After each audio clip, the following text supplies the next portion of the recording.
July 9th, Wednesday, July 9th. Roll call, Lisa and Jessica are absent tonight, excused, and Josh is on vacation. And I'd like to welcome Brian and Dave. Attest to publication. I saw it posted. Thank you, Joni. Approval of the agenda as printed in front of you. I'll move to approve. Second. Motion made by Joni, seconded by Tina. Any further discussion or questions? All in favor? Aye. Opposed? Motion carried. Thank you. Kelly, Yes. we'll read our district mission, vision, and values.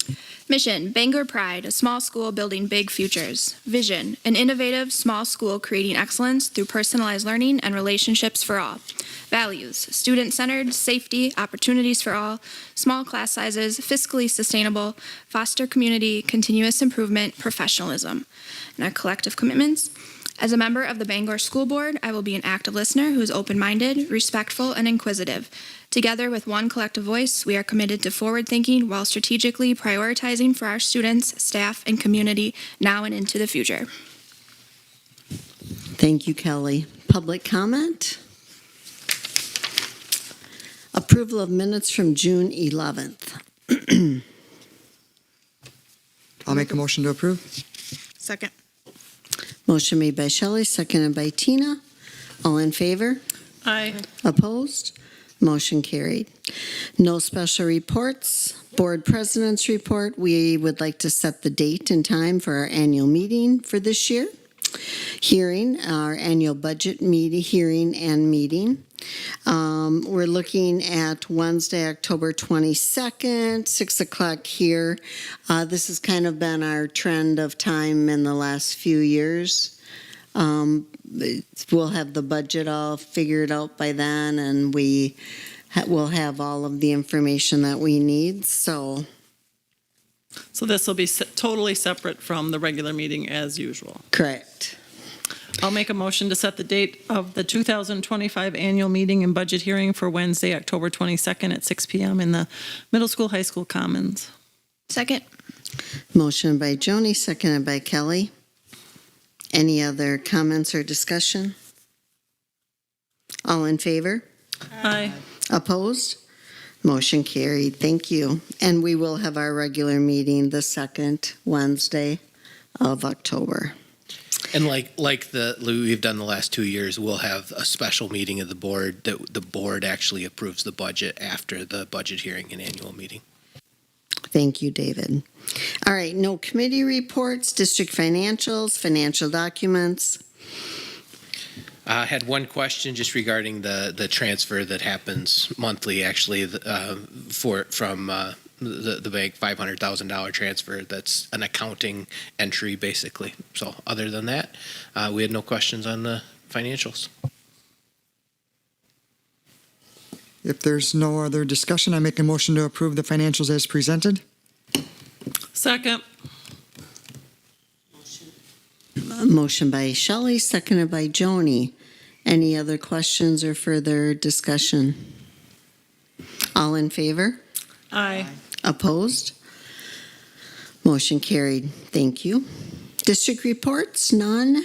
District action agenda, middle school, high school skylight replacement. David? Yeah, I think, as you guys all know, we just spent a whole bunch of money on our facilities. In doing that, we knew we would still continue to have regular maintenance, the blacktop repairs that are being done now, those types of things, but they're bite-sized pieces. So I started looking. We had reports this spring that our plastic dome skylights that have been on this building for 30 years are starting to crack, especially in the corners. We had one leak. We've been able to caulk it up, seal it up, but it's time to start to replace those. So I started looking into vendors that work with those. I immediately went to Borton, which worked so well at the elementary school. They worked with this Wisconsin Solar for their skylights, and they installed the skylights at the elementary school. We were very impressed with that that process and that product over there. So we got some quotes directly from them. And for the skylights, I tried to reach out to other companies. Other companies told me that they actually use Wisconsin Solar for their skylights and those types of things. Lacrosse Glass does not do skylights. They were recommended Wisconsin Solar. So it's a pretty reputable company. We've seen their product and been very happy with it. 73,000 was a little bit higher. 73,609 was a little bit higher than I was anticipating. I did ask the question if we were to do the 2 larger ones this year and the 3 smaller ones next year, just so that we can budget it out and plan for it that way. What would that be? And it was $18,000 difference because they had to mobilize and come here twice versus just doing it all at once. So Angie and I looked at it, and we really feel that we can swing that in this budget year, the 25-26 budget year, and we may be actually able to carry enough from the 24-25 into Fund 46 and then just pay for this out of that if we had to. But we really believe we should be able to pay for it out of the 25-26 regular budget year, in doing it in one and saving $18,000, and that's not even accounting for what might happen to materials in that year. So if proved tonight, I'll let them know, and they will be able to get these built and installed before snow flies. They'll work around us on schedule and be able to do some of the work while students are here if they had to in the fall.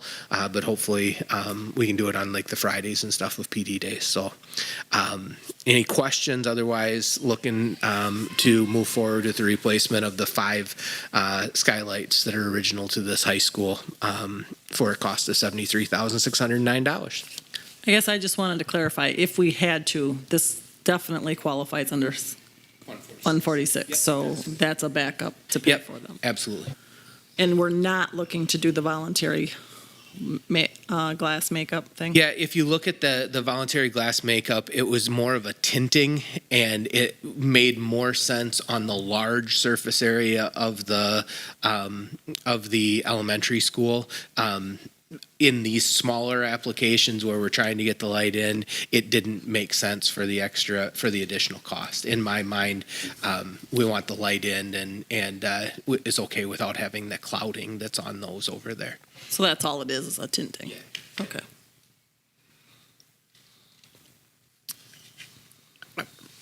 My questions were the same as Joni's. Was the time, as long as they can get in time, and the 16,000? And Yeah. I'm assuming they warranty it for a certain amount of time or cover some Yeah, part of it. where it'll be they're the same as at the elementary school. There will be some additional, we would anticipate some additional small repair type to the rubber surface. So we'll work with our regular roofing person to come in when they pull those off, be here and make sure that everything's sealed up so it's ready to go on a good curb and gutter So you area. may have some additional cost, but really Yeah. it's just a repair of the rot of what could have Correct. be underneath it. Correct. And structurally, everything still feels very good. So we're getting this before we do have a lot of rotted material or something to replace. And this is everything up here. These are all the ones that we have here, just 5. One in the library, 2 in the art room, and then the 2 larger ones in the hallways in those kind of common areas at the entry of the halls. If there are no questions, I'll make a motion to approve. Second. Motion by Tina, seconded by Joni. Any other questions? Further discussion? All in favor? Aye. Opposed? Motion carried. Thank you. Personnel, Dr. Brockup. Yeah, I'll cover this one. This was one of Rick's last hire that he worked with the team on. Brought in the special ed team to interview a number of candidates for the para positions. Felt very good about Courtney Everson. She had applied a year ago, and the team felt very confident that she would be able to do this job for us moving forward. If you remember, there are 2 of these positions. We do have another round that we'll be looking to fill the other one, but we felt confident with Courtney and ready to move forward at that point in time. So we're bringing that one, this hire to you tonight. So Courtney Everson to start for the 25-26 school year as middle school, high school paraprofessional. I'll make a motion to approve the hire of Courtney Everson as a full-time para in the middle school, high school, starting the 25-26 school year. Second. Motion made by Kelly, seconded by Joni. Any other questions, further discussion? All in favor? Aye. Opposed? Motion carried. Administrative reports. So Josh isn't here. He's got everything written down. David, anything you would Yeah, I like would to just, add? the seclusion and restraint reports, the numbers, the counts are there. We do have the initial forward exams, ACT, Aspire, all those things that are embargoed yet at this point in time that we've had a chance to look at. I think we're seeing some really good trends. We got some information on our, I know it's not listed on there, on our, the test scores for our college credits. What's the word I'm looking for? The early college credits that the English class that we teach there. Things are looking really good for those results, and we'll have that data report like we've done the last couple of years in September, where we share all that out. Cardinal Hall of Distinction, I think, is worth noting. We did not have a Hall of Distinction, any people nominated last year, so we didn't put anybody forward for that. So that's definitely something that if there are folks that you have in mind for that Hall of Distinction, we need to collect those nominations. So those would be under Josh's report, and I'll turn it over to Dave. All right, good evening. So first an introduction. I know you all know me, but there might be some folks watching who don't, so I'll just go through a little spiel on who I am. Starting with education, so I got my undergrad at Ripon College in biology and education, master's from UW-La Crosse in physical education and adventure education, and then my master's in educational administration with a principalship from UW-Superior. Work experience, well, I've been here at Bangor for 8 years, working at the middle school, high school, as the alternative education teacher, as well as the servant leadership teacher for 6th grade. And before that, I was at the Challenge Academy over in Fort McCoy. I was a counselor for cadets there and stepped into the role as a supervisor of the counseling department. A few other highlights along the way. I spent time in the Peace Corps in Honduras, as well as in the Marine Corps. Back in the day, so to speak. So, family-wise, I have a wife named Brooke. She is entering her 19th year here at Bangor as a health and fitness teacher. And we have 2 daughters who you all know. Ryan is entering the her 8th grade year, and Lane is now moving up to middle school. So she's moving up to the middle school. I'm moving down to the elementary, so which probably is a good thing. Beyond that, I just a comment. I was thinking about like vision for education. Of course, most of you, if not all of you, were in on my interview for both positions, and so you have a pretty good idea already. But as I was listening to you read our vision statement, that really echoes my personal vision for education in 2 ways. First, relationships. I think education is all about relationships and building those relationships with all of our stakeholders, not the least of which are our students, of course. And then second would be really personalizing learning for each student. Summer school report. So in this current role, I did not have anything to do with, I was not included in coordinating summer school and planning it. However, I was there to oversee it as it was happening, the implementation. So it was pretty cool. I've taught summer school here several years, but I've never seen it on campus because I was always out and about with kiddos, taking them on different adventurous excursions. So it was neat to see it here on the home front, and it's the best way I think I can put summer school, just having witnessed it and been a part of it, is it's just a well-oiled machine, and those teachers know what they're doing. Mrs. Kenyon, everybody is they're just on it. It was It was something to witness, that's for sure. We had 288 students, K-8, in summer school, which is up a little bit from last year. We had 28 teachers, most of whom were from our district, a couple that were not. And I'm excited to be in on the planning of it for next year. So we took some notes and ready to go for next year. The hiring update, Dr. Brockup already mentioned that, but we also have a part-time para to hire at the elementary, and we'll be looking to do interviews for that yet in July. Thank you, Mr. Luke. Any questions for Mr. Luke? Okay, Mr. Wopat. Thank you for giving me this opportunity to introduce myself to the community. My name is Brian Wopat. I'm entering my 24th year in education. I am a product of a very small school. I went to DeSoto High School. Having the last name Wopat, it was easy to know that there were only 43 kids in the class because my name is at the end of the list. Went to UWL. While I was at UWL, studied in Normandy, France for a year, and came back, graduated, and then started a career teaching French. And that's what I've been doing for the past 23 years.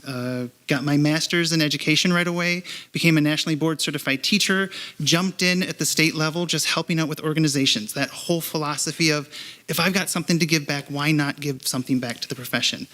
And then in 2000, I decided to go back and get my admin license. And it really, again, it's about making that difference. And so being a part of the Bangor community is really going back to my roots. Having grown up in a small school where you know everyone, the teachers know everyone, you, if you're a student, you know the underclassmen, you know the upperclassmen. What's magical about that is it's the community, it's the school, it's the people that make it what it is. Otherwise, it's just an empty shell of a building. And so I'm really excited to work with the staff this year, get to know more about the community, and again, just embed that concept of continuous improvement as we move forward. So thank you for giving me that privilege to lead the middle and high school as we move forward. In terms of hiring, we have 2 positions that are open. One is for a full-time paraprofessional. We have 4 people scheduled next week for interviews. And then we're going to fill his position as well. And we have 5 people scheduled for next week for the at-risk position. Thank you, Brian. Any questions for Brian?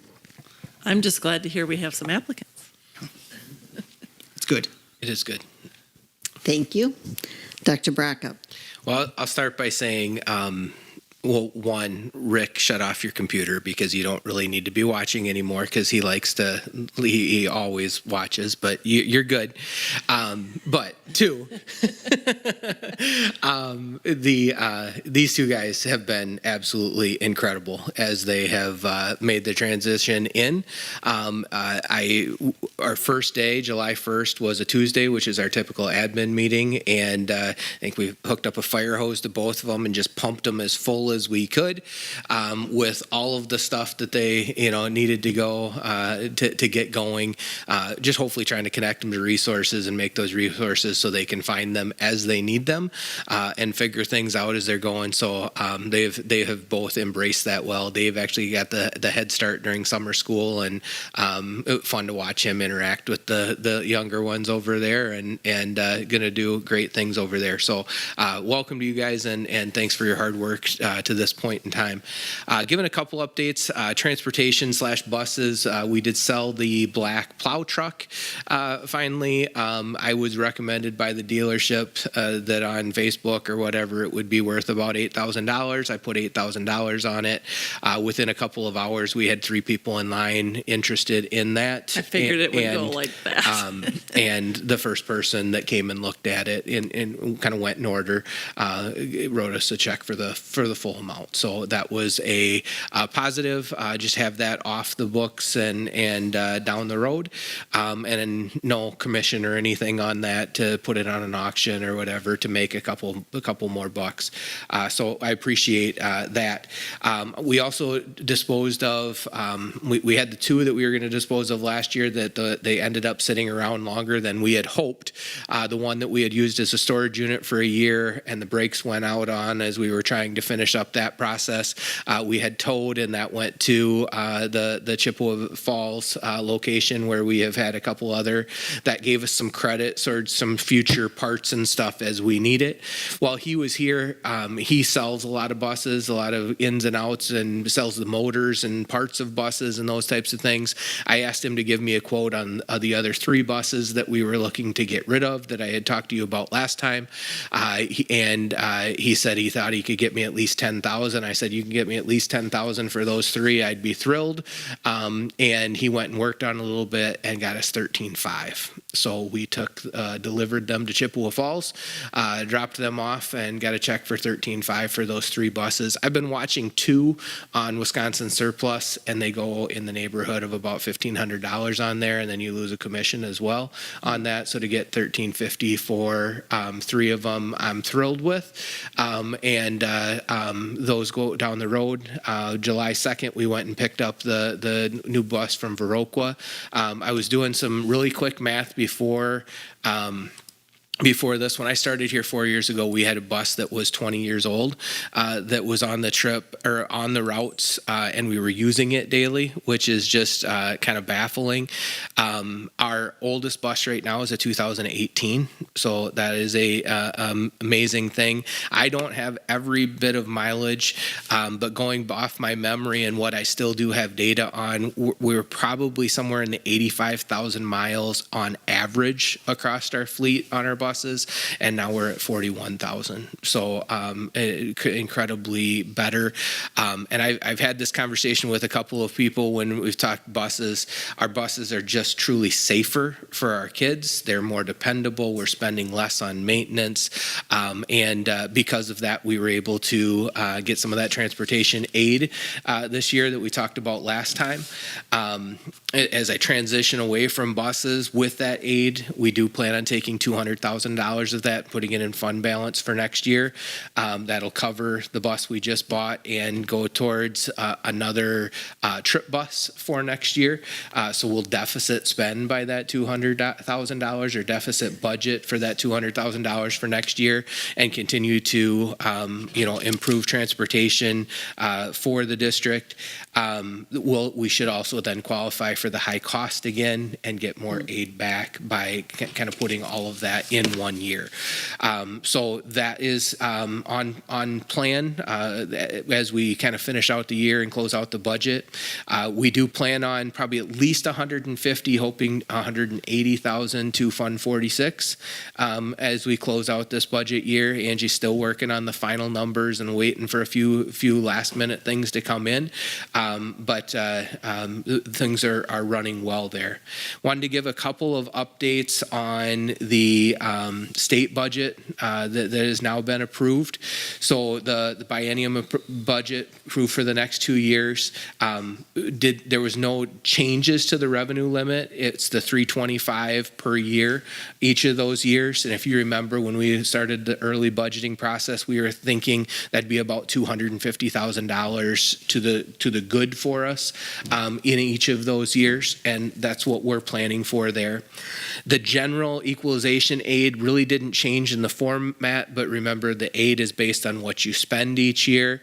Our estimate for next year is up about $380,000 from the past year, so that's a positive. So that's not necessarily more money, it's just more aid back, so it's more tax relief for our community, which is a huge positive. The important, I guess one of the most important changes that happened in the budget is they got both sides, Republican and Democrats, to acknowledge that changes had to happen with the special ed reimbursement. So that's incredible. We're currently at a 30.6 reimbursement for 30.6 reimbursement for special ed. That's going to 42 in the first year of the biennium and 45 in the second year of the biennium budget. So improvements in that direction for sure. The high cost special ed reimbursement right now is at 25.9%. And in the next biennium budget, it's going to go 50%. in the first year and 90% in the second year. So that is a huge benefit. Those are the most, they're incredibly needed positions, but they're the most, they fluctuate the most. So they're the hardest to plan for over time. So as they change over time, we'll actually get aided on them, so it's not having a huge impact on the school district in a year. Roughly,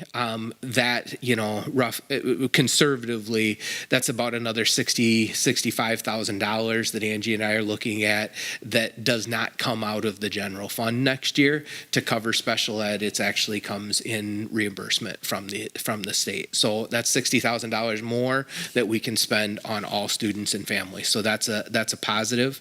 The high cost transportation dropped from 140% of the state average to 135% of the state average, which again is in our favor, especially with what we're planning to do for next year. So the state average on transportation, ours is compared to that, and if we're 135% of the state average, then there's 8 on that. So all of those things come in good. As we set the annual meeting and budget hearing, we've been having conversations about what that mill rate looks like through the referendum and all of those types of things. We did a very early, very initial. We had been talking about dropping the mill rate to about 9.25 next year throughout all of our referendum conversations. Angie and I are both feeling pretty confident we're going to be able to get that under 9. And still have a trend going in the right direction. So I think the message to our community that we're able to stay at that $900,000 of referendum level support and continue to drop the mill rate more than we had anticipated is going to be a really important message, because a year from now we're starting to have that conversation again about the next the next operational. So if we could keep at that number and continue to drop the mill rate over time, that would be a really great place for our district. So all positives as we look through there. The numbers change as the numbers go up for the revenue. The numbers are changing a little bit and increasing for the open enrollments in and out from districts, and also then for the special ed school, or the choice schools, the private school vouchers and stuff. Those continue to go up as well. So that's money that we're levying for that goes directly to the private schools and doesn't come here. So that affects things a little bit as well. But for the most part, good news, and it was kind of a nice thing to see a little bit of work happening in Madison with people from both sides of the aisle working together for the good of public ed. At the federal level, there's still some holds with their bills on some of the title funds and stuff that should be coming to our district. That's something that I've got some information on. I'll be writing our local legislators at the federal level and letting them know what that impact means to us, and that we need to have that money released from the federal government as well. But all in all, good news budget-wise. I think that's all I had on mine, isn't it? That was kind of the end of year closeouts, the kind of the budget picture for next year. Any questions? Not a question, but if the newspapers had it right, it looked like there was some districts that weren't going to feel it the same as us. Yes. Yeah. Yep. Absolutely. Any other comments or questions? All right. Just one comment to our transportation board. I mean, that's really impressive. So thank you. I know ESSER funds were in there, but the planning was important. So our transportation group, thank you. I can only imagine the time. So I'm not on it. I appreciate it. It's the transportation director, let's be real. Yeah, it's the director. That's right. I'd like to take more credit, but that's where it goes, right there. Money well spent. All right. So removal of items from the consent agenda. Tonight on our consent agenda, we have a list of our current openings, 25-26 Schedule C assignments, our annual declaration and parent notice of the district student academic standards that will be in effect for this coming school year, 2025-2026. And I think that's all. That's it. I just have a few questions. The standards didn't change, just the same as always, so I didn't see that. And then our list that we have for Schedule C, those are all pretty much the same as last year, just a few that were taken off, right? I didn't see a big difference. No, it's basically identical. This is the first time I've trying to give all of this to you at once. Those are the people that we plan to pay with Schedule C this year. So that's approved. Any changes that happen, all the yellows as they get filled in, you'll be notified of. You'll see those in the consent agendas unless it's a head coach, and then we put that in the regular agenda. But I just wanted people to be aware of those things. If there's no other discussion, I make a motion to approve the consent agenda. Second. Motion by Shelley, seconded by Kelly. All in favor? Aye. Opposed? Motion carried. Thank you, everyone. And I ask for adjourn. So moved. Second. Motion made by Joni, seconded by Tina. All in favor? Aye. Opposed? Motion carried. Meeting is adjourned. Thank you, everyone.